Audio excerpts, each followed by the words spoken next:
ایک ہدف طے کرنا ہے۔ اگر آپ اپنے لیے کوئی ہدف طے نہیں کریں گے تو چاہے آپ کسی کام کے لیے کتنا ہی جوش اور جذبہ رکھتے ہوں، آپ کی موٹیویشن صرف ایک ہفتہ ہی برقرار رہے گی۔ کیا آپ کی دلچسپی کا کوئی شعبہ ہے تو پھر اس میں ایڈوانس لیول حاصل کریں، وہ مقام پانے کی کوشش کریں جہاں اس شعبے میں لوگ آپ کو ایک مسلمان ماہر کے طور پر دیکھیں۔ کیا آپ کے پاس کسی چیز کا ٹیلنٹ ہے، اسے اسلام اور مسلمانوں کے لیے استعمال کرنے کا راستہ نکالیں۔ کیا آپ کے بچے ہیں، ان میں اسلام کی محبت بھرتے ہوئے ان کی پرورش کریں، انہیں اپنا دین سکھائیں۔ کیا آپ کے دفتر، اسکول یا پڑوس میں غیر مسلم دوست ہیں، یا آپ کے آس پاس ایسے مسلمان ہیں جو دین پر عمل نہیں کرتے؟ اپنے دین کو بہتر سے بہتر سیکھیں اور اس پر عمل کریں۔ اپنی باڈی لینگویج، اپنے انداز، اپنی پوری زندگی کو اسلام کا نمونہ بنائیں۔ مثلا اپنے دین کو زیادہ بہتر طور پر سیکھنے کے لیے ہدف قائم کریں۔ اگر آپ کم وقت میں اسلامی علوم میں بہت بڑی بہتری لانا چاہتے ہیں تو آپ ہماری مرتب کردہ ویڈیو سیریز سے فائدہ اٹھا سکتے ہیں۔ دوسرے الفاظ میں، آپ جو بھی ہیں، جہالت، تقسیم اور غربت کے خلاف کچھ کریں، اور جب وقت آ جائے تو اسلام کی اہم شخصیات کو ابھرنے دیں جو حالات کو بدل دیں گی، اور ان کے پیچھے ان لوگوں کا ایک عظیم ہجوم ہوگا جو اسلام کے مطابق زندگی گزارتے اور اس کا تحفظ کرتے ہیں اور ان نیک لوگوں میں شامل ہو جائیں۔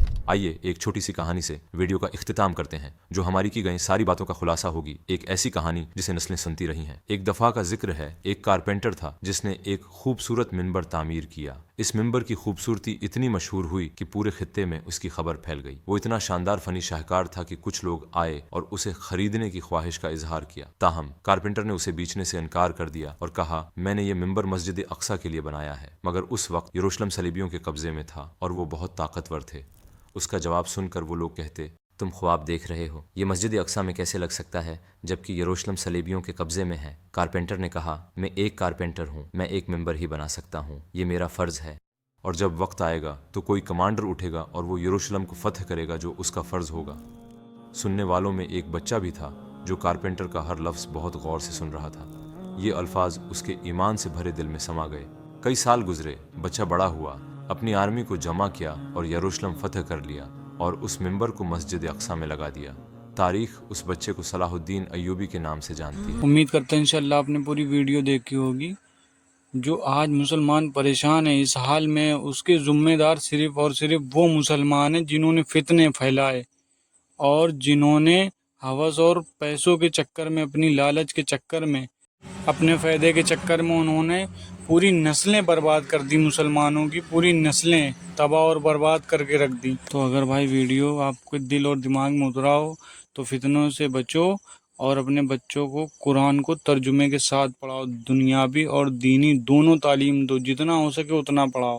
اور بھائی ویڈیو کو لائک کرنا اور شیئر کرنا بالکل نہ بھولیں اور ہمیں سپورٹ کریں۔